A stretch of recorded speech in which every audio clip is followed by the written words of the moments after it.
Welcome to Advisor Talk with Frank LaRosa. Brought to you by Elite Consulting Partners, it's the only podcast offering unfiltered guidance and direct advice for all things concerning financial advisors, RIAs, and the practitioners in the wealth management business. Learn more and subscribe today at eliteconsultingpartners.com/podcast. And now, here's your host, Frank LaRosa. Hey everybody, welcome to Advisor Talk with Frank LaRosa. I am your host, Frank LaRosa, and joined again by my right-hand person, Stacey Frank. Welcome again to the show. Hey everybody, happy to be back. Happy to be back. Here we are. It's Friday, we're a little bit casual today. Wearing one of my special, if you can't see me on YouTube, one of my special sweatshirts. If you want to know what it is, you have to go to our YouTube channel and check us out at Advisor Talk with Frank LaRosa. But today we're going to, it's a beautiful day out today. It's Friday. We had I just did a great session with a business coach of mine, Ed Milet. Many of you may know, heard of. I'm part of a group that he runs, and we just did a management team meeting, watching one of the videos. But today I wanted to talk about something that I don't think is talked about enough in the industry, and that is sort of this falls under the category of entrepreneurship, right? So this is not a financial services related necessarily talk, but the reason why it's important to us and the advisors and the financial advisor community is because more and more advisors are moving from a W-2 environment where they have a branch manager and they just do their thing to this independent world. All right, you want to open up your own RIA and you want to become a business owner. You're becoming an entrepreneur. Running a practice. Right, you're running a practice. You're paying the bills. You're hiring people. If you're trying to grow, you're hiring a lot of people. And this is really about one of the biggest mistakes that entrepreneurs make when they get into entrepreneurship or they get into owning a business. And that big mistake is who works for who.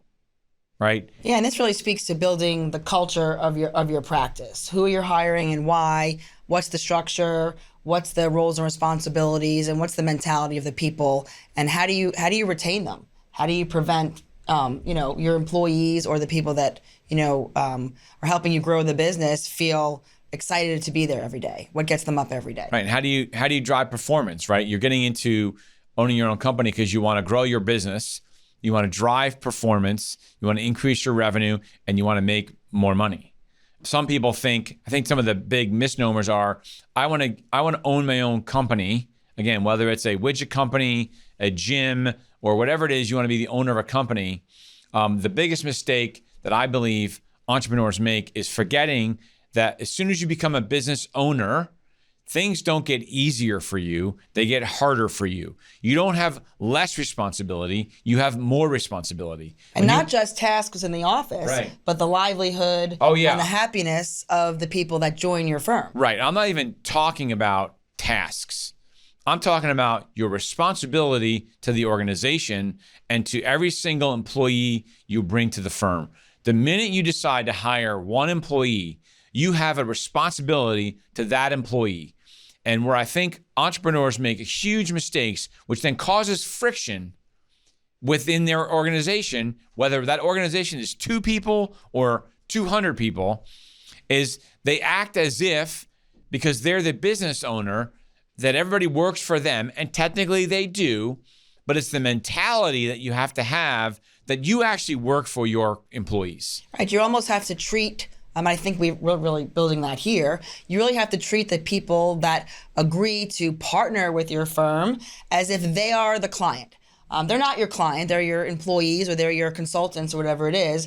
But when the people that work with an organization or for you feel like you care about their livelihoods and their successes and their families, the amount of allegiance and loyalty to you increases drastically. So when they feel like their needs are being met professionally and personally and financially, then I feel like it's much better match, much better culture. Right. We spent the last hour or so right before this podcast talking about the 6 human needs and trying to understand as a leadership team, it's our responsibility to understand all of our employees and and the consultants, what their what are the 6 human needs, or the top 2 or 3 that resonate most with each person, right? Need for significance, need for certainty, need for uncertainty. Recognition. Right? Recognition, right?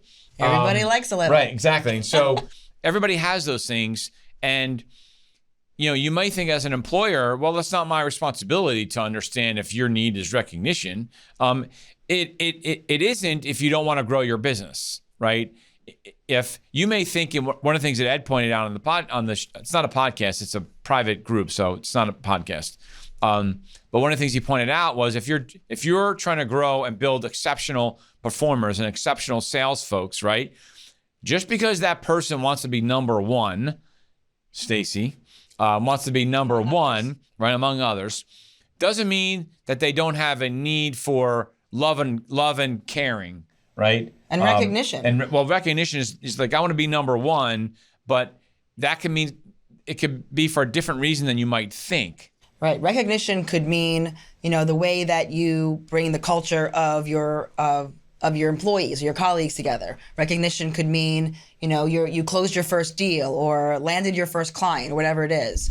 Recognition, but I think that's the important thing is what does it mean to each person? I think it means something different. And we were having a little bit of a debate in our meeting, which is all good, healthy debate. But recognition means something different for everybody. And it's the job of the leader to uncover those differences. Right. And so I would challenge you. Well, right. So what we spent the time talking about is what can we do, in particular in our world, what can I do as a leader of the organization to better understand every single person, all 60 some odd people that we have here, better understand what really drives them. Because if you think it's money that drives everybody, you're woefully wrong. Yeah. We had one of our best employees here literally say in our meeting that, obviously we all need money, but it's not what gets me up every day. I don't need the material things. I don't value the material things. I value other things, and I don't have to go into that right now. Right. But you have to, as a leader, be able to identify. So how do you do that within Elite? I said I was going to ask you questions this go around. So how do you help understand what are some things that you've done over the last few years to help understand your people better, make them feel like, they don't work for you, you work for them? Right. That's a great question. Well, I think one of the things that we did, which was maybe 6 months ago now, maybe a little bit longer than that, we did a vision board day, which we've talked about on our podcast.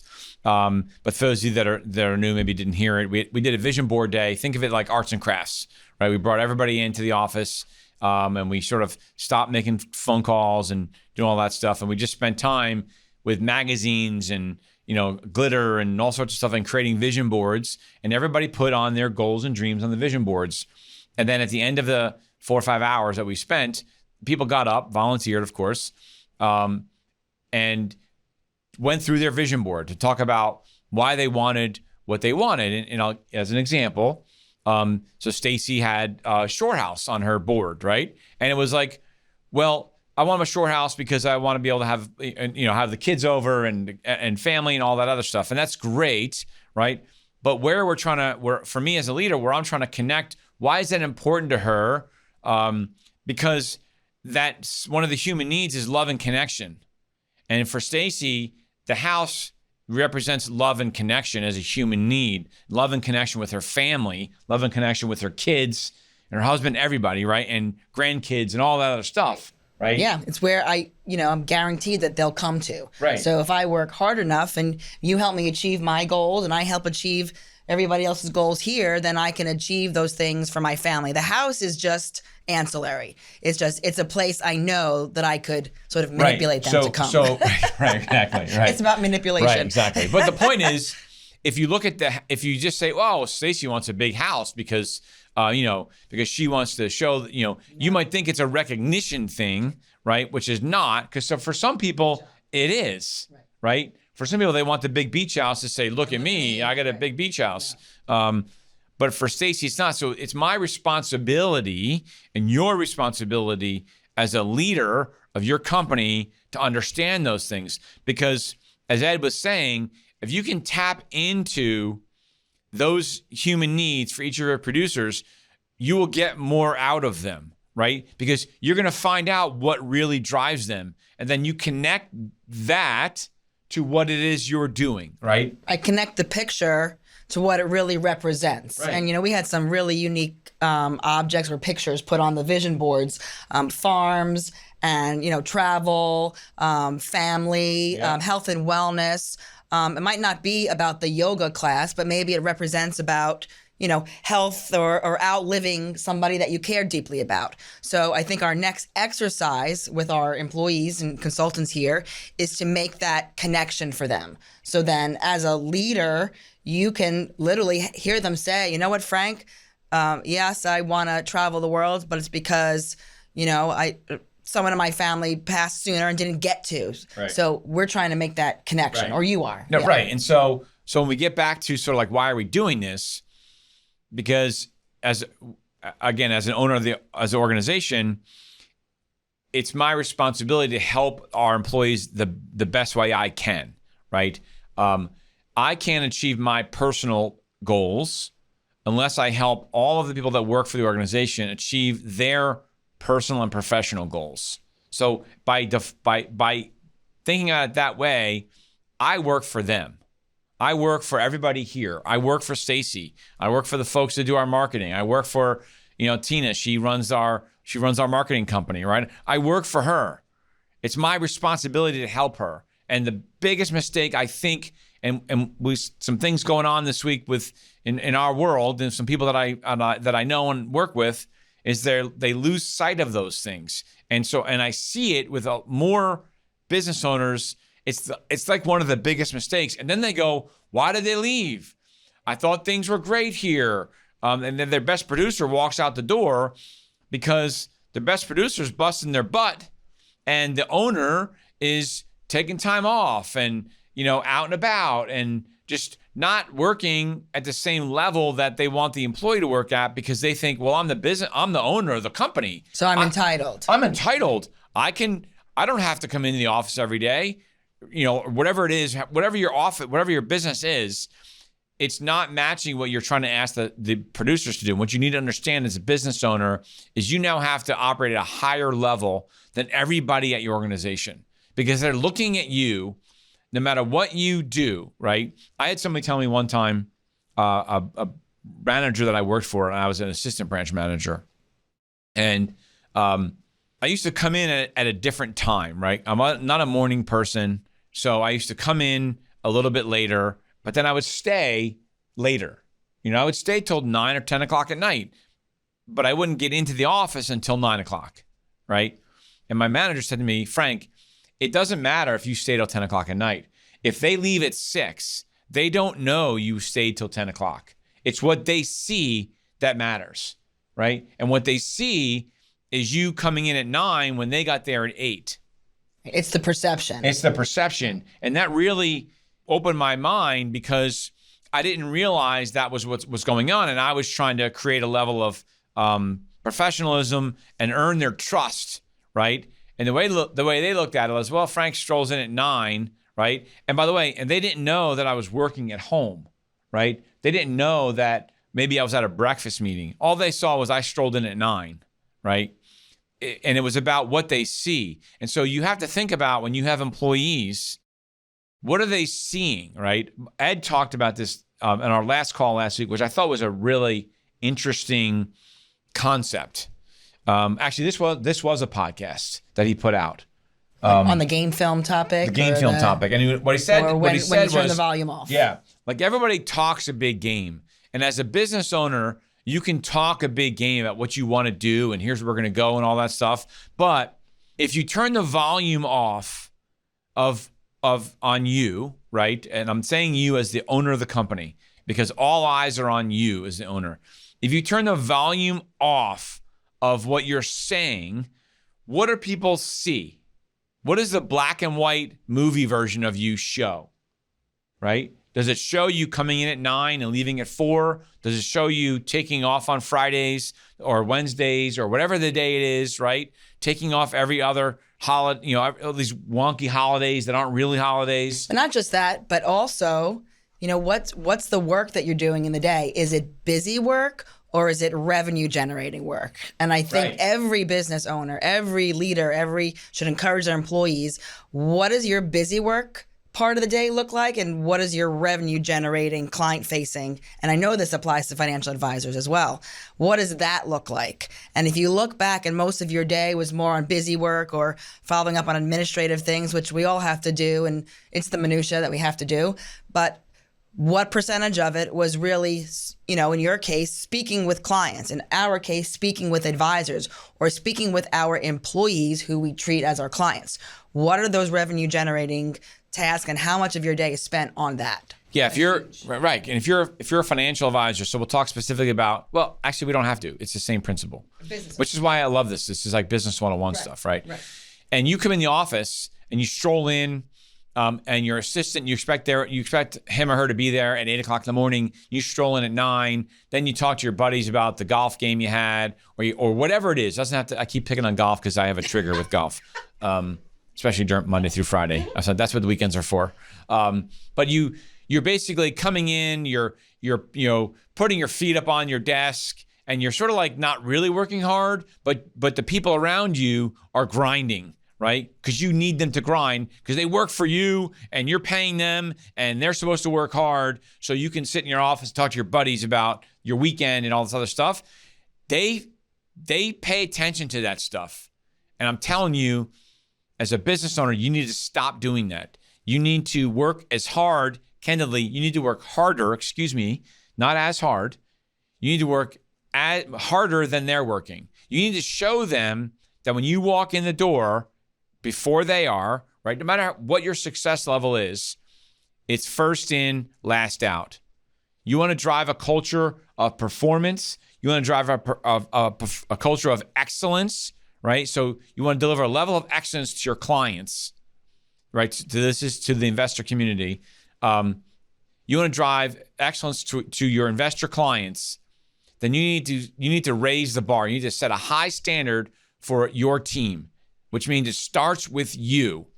And again, I'm a little bit fired up this week, and I'm not going to apologize, but I'm a little bit fired up because it's one of the things that frustrates me as a business owner when I look at other business owners that don't get it, right?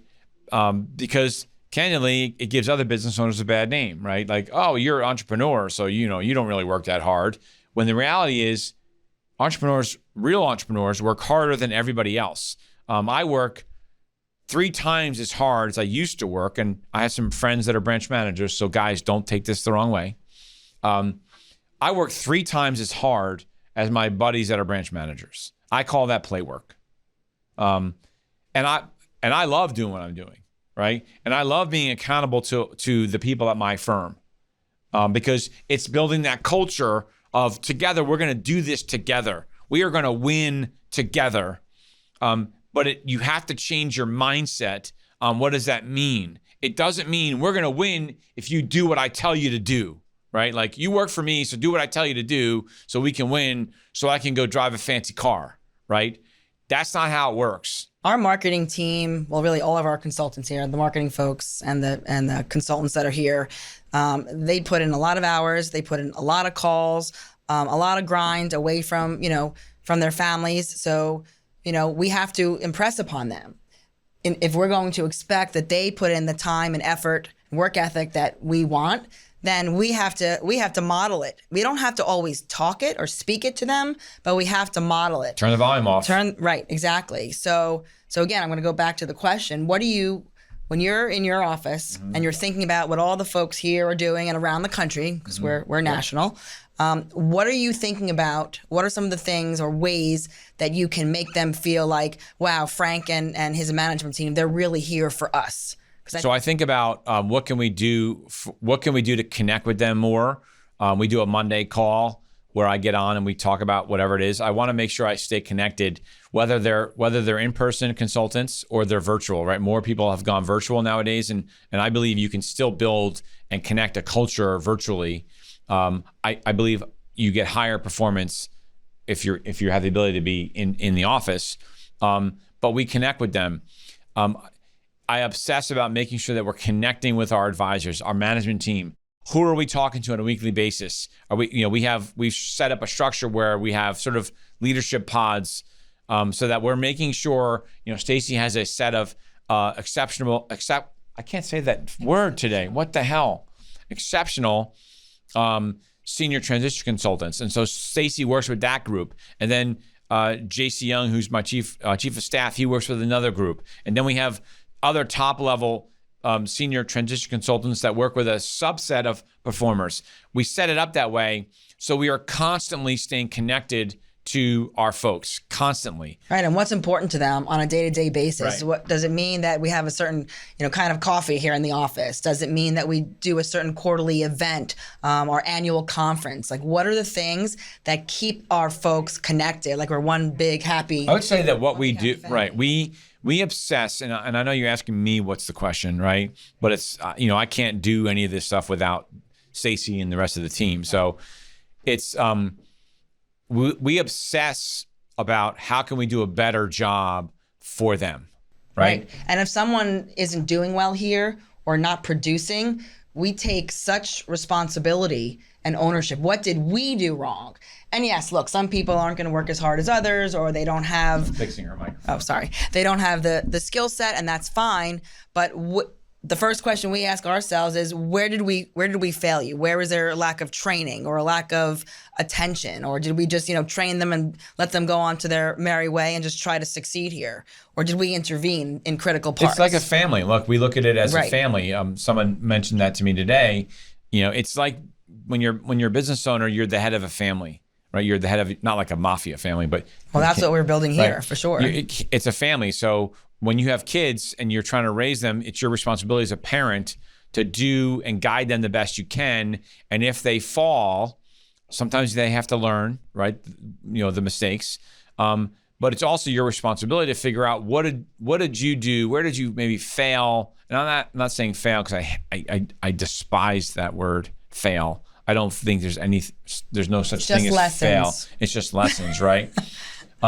But what lesson did you learn from that? What could you have, as a parent, done better to help your child? And again, I'm not calling our employees children, but you have to care for your employees like they're your kids, like they're your family. Not kids, but like they're your family, because you can't function without them, right? You can't operate a successful business without high quality employees. Right, and we can't achieve our goals, and we say this all the time, if they're not achieving theirs. And that vision board aren't just a bunch of pictures on a what is it? So whatever that oak is, tag or whatever. Whatever it is, That cardboard. they're making some real human, emotional connection to those things. So if we're not helping them identify that, then we're failing. Right. Not failing. We're just not helping them. Yeah, we're not succeeding. We're not fully optimizing our relationship. Optimizing. Right. So, again, Stacey's asking the question. So we think about those things. We look at the calendar. What events can we do? We do a conference. We do a spring conference where we bring everybody in, and it's a way for us to connect in person. If people are close, sort of within driving distance or so, a lot of times we'll pay for them to fly up and stay with us, stay at local, because we know that connection is really important. We're always trying to figure out ways to do those things. There's training. We do a lot of training. We're setting up systems for training. We're trying to do things differently that maybe have been done in our business, but there's things that you can do in your business, whether you're financial services or you are in some other business and you happen to be listening to this. Figure out how to be unique. Figure out how to push the envelope in terms of things that you can do differently, or candidly, not even differently. Take the things that successful companies that you admire are doing and figure out how to implement those things into your organization. I use firms like Raymond James and LPL as our barometer. I don't necessarily use our competitors, and there's some really good competitors out there, and I respect them. We're just different, right? We're larger. We're just different. Not in a bad way or a good way. We're just different. But I think part of the reason why we're different is because we don't look at them as the standard for where we want to go. We look at firms like Raymond James and LPL, some of the high quality broker dealers out there in RIAs as the standard that we're trying to achieve, right? And you have to think about that in your world, in your, whatever the industry is you're thinking about. And again, if it's financial services, well, what firms do you want to model after? What firms do you respect so much? You may be a $2 or $3 or $4 million practice. That's okay. Why can't you do a recognition event or dinner or recognition getaway or have a learning management system? Because if you're lucky, you work for an organization that has that stuff. Right. I think one of the best exercises that at least is most impressionable on me that we did, I don't know, been here almost 6 years, but 5 years ago was we involved everybody in helping define our core values. And I know we did a podcast on that, but that was something that made me feel like, wow, core value. I don't know, but what I want to wake up to every single day. What are our guiding principles? And that exercise, I think, really resonated with some of us that started here years ago in terms of making feel like, wow, like Frank really cares about all of us and what matters to us, that we're putting it into our guiding principles of our firm. So things like that, right, I think really. Which again, that's another separator for us. But for you to incorporate those things, and I would tell you that since we did that, the growth of our organization has been exponential. But also leaning on those core values in certain times of stress, certain situational things where you can lean on core values. And again, we did those things because we have an obligation to the people that chose to join our firm. We're privileged, right? Right. We are privileged to work with them because they chose to work with us versus either go to a competitor or do something else. Right. You work for me, that mentality. Right. And so again, rounding this back out, what Stacey just said, they don't work for us. Technically, they're employees of the firm. That's just a technical thing, right? But philosophically and how we look at what we do on a daily basis, we work for them. We work for the people that are in our organization because that's the mentality that you have to have. If you are a business owner, if you're a new advisor, we have some clients now that are, in the next weeks and so are moving from a W-2 environment to their own company. Congratulations. It's awesome. I'm super excited for them. But they may have to learn that dynamic is going to shift a little bit, right? Because when they were at their institutions that they were at, they had a sales assistant. Those sales assistants were being paid for by the firm, right? They were employees of the firm. They had probably a administrative manager that those assistants reported to, right? Who worked for them, right? And now they're going to go independent. Now there's going to be a shift. And so I hope with those folks, and some of them, who you are. So I hope you're listening, right? You have to change your mindset as a business owner. Like, congratulations, you're going to start your own company. But now, congratulations, now you have all the responsibility to take care of those employees, because you're not only taking care of them, but it's their families that you're taking care of. They're choosing to do this with you. They're choosing to leave the firm that's paying them a nice salary and benefits and, all that stuff to come with you. And there's some level of risk there. And you need to show them a level of appreciation. And so it's really the message. This is the message this week is really understand who you work for and who works for who here, right? And titles, that's a whole other topic. Titles are important, but it's what are you doing with it? It's right. What are you really doing? What are you supposed to be doing? That's a whole nother. We can actually do that in the importance or lack of importance of titles. But what we're really trying to talk about is just changing your mindset and understanding. If you change that and understand your responsibilities to the employees of your firm every single day, all day, you'll be shocked with how fast and how loyal motivation your employees will be, and you'll actually grow your business faster because they'll show a level of appreciation that you'll never get if you just keep telling them, well, you work for me. Well, you work for me. So anyway, with that said, thanks that was sort of a fast, fiery. I'm a little bit wound up this week for it's all energy, all passion from things that happened. I even dressed down today, so sort of dressed down. It blends with the room, right? White and usually I always wear blue, but I'm wearing white today. So my Ferrari shirt. So one of a couple of them. Anyway, thanks for joining us. We hope that was useful for you. Feel free to share this. We don't have any advertisements on here or anything like that. We have firms that want to advertise. We don't have any interest. But if you know anyone that's going into entrepreneurship or struggling with their business, forward this to them, share it. Don't forget to like and subscribe, whether it's Apple, iTunes, wherever else you, Spotify, wherever you download your podcasts. And don't forget, check us out on Instagram, which is franklarosa.elite. I think I crossed 120,000 followers, which is tremendous. And growing, right. And if you want to talk about this kind of stuff, if you're thinking about making a move for a financial advisor, you're thinking about making a move and you want to talk to somebody about all of these things, and you have interest in working with someone with a master's degree in psychology, which a lot of this stuff is, you can give Stacey a call. Get time in the chair. Right, get time in the chair. Right, exactly. What's your number? My number is 856-816-6322 or Stacey at eliteconsultingpartners.com. Don't forget the E. Don't forget the E. So with that said, thanks everybody, and we'll see you next time. Bye-bye. Thanks for listening to Advisor Talk with Frank LaRosa. If you're looking for more advice or solutions on any topics in the financial services industry, or you just want to subscribe to our podcast, head on over to eliteconsultingpartners.com/podcasts.